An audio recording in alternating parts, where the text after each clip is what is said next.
অধিকারীর পিএ চন্দ্রনাথ রথ তার খুনের ঘটনায় এবার একাধিক তথ্য পুলিশের হাতে।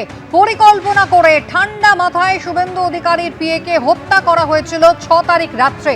চন্দ্রনাথ রথ হত্যাকাণ্ডে ধৃতদের জেরা করে নিশ্চিত হয়েছে পুলিশ। গতকালই বিহার এবং উত্তরপ্রদেশ থেকে মোট 3 জনকে গ্রেফতার করা হয়, যার মধ্যে একজন শার্প শুটার। বক্সার থেকে নিসান মাইক্রা গাড়ি এসেছিল ধৃত ময়াঙ্ক রাজ মিশ্রা। এই হচ্ছে সেই নিসান গাড়ি যে গাড়িতে করে বক্সার থেকে এসেছিল ধৃত ময়াঙ্ক রাজ মিশ্রা। পুলিশ কিন্তু এমনটাই জানিয়েছে।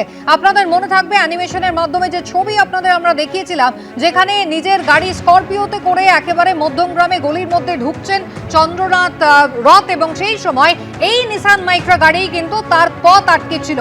সেই সঙ্গে দুটো মোটর বাইক তাও কিন্তু ঘটনাস্থলে উপস্থিত ছিল। আর এই হচ্ছে সেই নিসান মাইক্রা গাড়ি যা একেবারে বক্সার থেকে এই গাড়ি চেপেই ধৃত ময়াঙ্ক রাজ মিশ্র সে এসেছিল, এবং বিভিন্ন সময় বিভিন্ন জায়গায় গাড়িটিকে কিন্তু এই খুনের আগে পার্ক পর্যন্ত করে রাখা হয়েছিল। পুলিশ সূত্রে আর কি জানা যাচ্ছে, নতুন তথ্য জানবো। ময়ূর ঠাকুর চক্রবর্তী সরাসরি আমাদের সঙ্গে রয়েছেন। ময়ূর, দেখো, তোমায় যেটা জানাই কুসুমিতায়, পরিকল্পনা মাফিক এই চন্দ্রনাথ রথ শুভেন্দু অধিকারীর আত্মসহায়ক, তাকে খুন করা হয়েছে। ঠান্ডা মাথায় ভিন রাজ্য থেকে এসে গাড়ি নিয়ে নাম্বার প্লেট ট্যাম্পার করে অভিযুক্তরা এখানে অপারেশন চালিয়েছে। কিন্তু ওই যে কথা আছে যে কোনো না কোনো ক্লু অপরাধীরা রেখে যাবে, অপরাধীরা রেখে গেছে যে তারা ইউপিআই ট্রানজ্যাকশন করেছে টোল প্লাজায়, সেই ক্লু। এবং এই যে আমরা এখন যেখানে দাঁড়িয়ে রয়েছি বারাসাতের 11 নম্বর রেলগেট, একটা সিসিটিভি ফুটেজ আমাদের সামনে আজকে এসেছে, যে ফুটেজে দেখা যাচ্ছে ওই নিসান মাইক্রা গাড়ি যেটা খুনে ব্যবহার করা হয়েছিল সেটা কিন্তু এই যে 11 নম্বর রেলগেট এখানে দেখতে পাওয়া যাচ্ছে। তদন্তকারী আধিকারিকরা যেটা জানাচ্ছেন, গত 6ই মে যেদিন চন্দ্রনাথ রথ খুন হন, সেদিন বিকেল 4:05 থেকে সন্ধ্যে 6:50 পর্যন্ত বারাসাতের 11 নম্বর রেলগেটের সামনে একটা ইলেকট্রনিক গুডসের দোকানের সামনে ওই গাড়ি নিসান মাইক্রা গাড়ি ওটা দাঁড়িয়েছিল। আমি আবার টাইমিংটা বলছি, বিকেল 4:05 থেকে সন্ধ্যে 6:50 পর্যন্ত ওই অফেন্ডিং ভেহিকেল যে গাড়ি দিয়ে চন্দ্রনাথের স্করপিও অবস্ট্রাকশন করা হয় এবং যাবতীয় অপারেশন চালানো হয়, সেই গাড়ি দাঁড়িয়েছিল। এবং আমরা যেখানে রয়েছি 6:50 এখান থেকে সেই গাড়ি দোহারিয়া, যেখানে শুভেন্দু অধিকারীর আত্মসহায়ককে খুন করা হলো, সেই দিকে যাত্রা শুরু করলো অভিযুক্তদের সঙ্গে নিয়ে। শুধু তাই নয়, এই গাড়িতেই ভিন রাজ্যের অভিযুক্তরা ছিল। তার মধ্যে মায়াঙ্ক বলে যে ব্যক্তি ছিলেন, যিনি ইতিমধ্যে গ্রেফতার হয়েছেন, যিনি বিভিন্ন জায়গায় ইউপিআই ট্রানজ্যাকশন করেছেন, তার মধ্যে বিভিন্ন টোল প্লাজা রয়েছে। সেই মায়াঙ্ক ছাড়া বাকি যে দুজন, অর্থাৎ রাজ এবং ভিকি, এদের দুজনেরই ক্রিমিনাল অ্যান্টিসিডেন্ট বলা হয় আইনি পরিভাষায়, অর্থাৎ এদের ব্যাকগ্রাউন্ড রয়েছে ক্রিমিনাল কাজকর্মের। শুধু তাই নয়, এরা হচ্ছে প্রফেশনাল ক্রিমিনাল এবং শার্প শুটার, এবং এদেরকে সুপারি দেওয়া হয়েছিল। কিন্তু সুপারি যে ব্যক্তি দিয়েছিলেন এদেরকে, যিনি সুপারিটা রিসিভ করেছিলেন, তাকে এখনো তদন্তকারী আধিকারিকরা পাননি।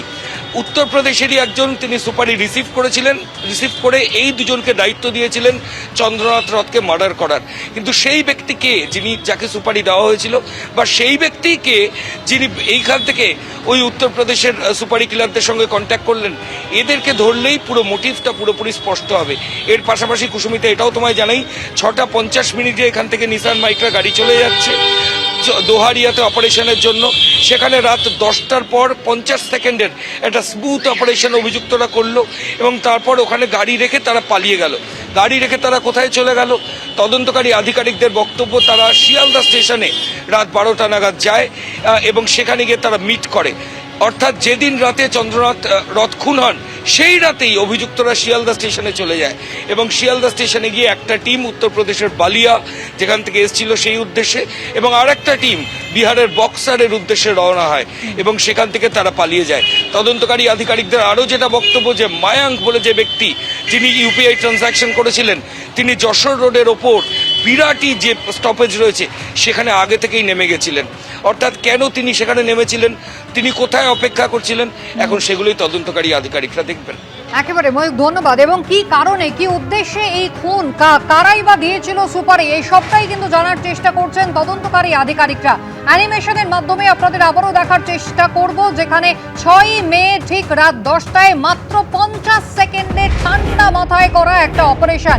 দেখুন, এই হলো স্করপিও গাড়ি যাতে করে চন্দ্রনাথ রথ তিনি মধ্যমগ্রামের রাস্তায় প্রবেশ করছিলেন, নিজের বাড়ি যাচ্ছিলেন এবং সেই সময় এই নিসান মাইক্রা গাড়ি এসে তার পথ আটকায়। দুদিক থেকে আসে দুটি মোটর বাইক এবং শার্প শুটার সহ বাকি যে অভিযুক্তরা গাড়ি থেকে নেমে আসে পয়েন্ট ব্ল্যাঙ্ক রেঞ্জ থেকে একেবারে গাড়ির কাছে বন্দুক ঠেকিয়ে পরপর 10 রাউন্ড গুলি চালায়, যার মধ্যে 3 রাউন্ড গুলি তার হার্ট ফুটো করে বেরিয়ে যায়। ঘটনাস্থলেই মৃত্যু হয় চন্দ্রনাথ রথের। অত্যন্ত পরিকল্পিতভাবে এবং তাকে লক্ষ্য করে টার্গেট করেই কিন্তু এই হত্যাকাণ্ড চালানো হয়েছে, পুলিশ একেবারে নিশ্চিত।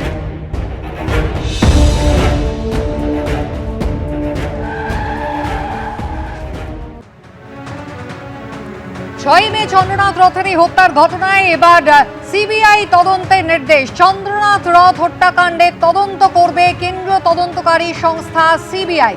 7 সদস্যের এসআইটি গঠন করা হয়েছে। ডিআইজি পদমর্যাদার অফিসারের নেতৃত্বে এই এসআইটি গঠন করেছে সিবিআই।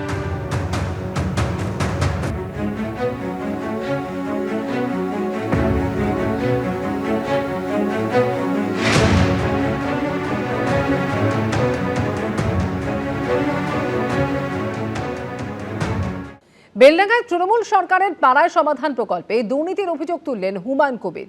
তৃণমূল পরিচালিত পঞ্চায়েত সমিতির সভাপতি সহসভাপতির ঘরে তালা ঝুলিয়ে দেন তিনি। তদন্ত না হওয়া পর্যন্ত অফিস খোলা হবে না বলে হুঁশিয়ারি দিয়েছেন আম জনতা উন্নয়ন পার্টির জয়ী প্রার্থী, যদিও অভিযোগ অস্বীকার করেছে তৃণমূল। সভাপতির চেম্বার তালা দিয়েছে, চাবি আমার কাছে।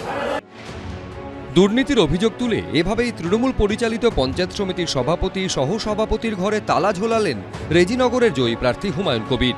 আমজনতা উন্নয়ন পার্টির জয়ী প্রার্থীর দাবি, বেলডাঙ্গা 2 নম্বর ব্লকে পাড়ায় সমাধান প্রকল্পে প্রায় 28 কোটি টাকা বরাদ্দ করেছিল তৎকালীন তৃণমূল সরকার। তার অভিযোগ, কাজের বরাদ দিতে প্রায় 18% কাটমানি নেন রেজিনগরের তৃণমূল প্রার্থী আতাউর রহমান।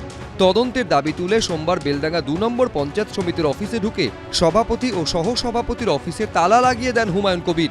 রেজিনগরের তৃণমূল প্রার্থী আতাউর রহমানের স্ত্রী বিউটি বেগম বেলডাঙ্গা 2 নম্বর পঞ্চায়েত সমিতির সভাপতি। দুর্নীতির পাহাড় হয়েছে এখানে, প্রত্যেকটা ওয়ার্ক অর্ডারের এগেনস্টে।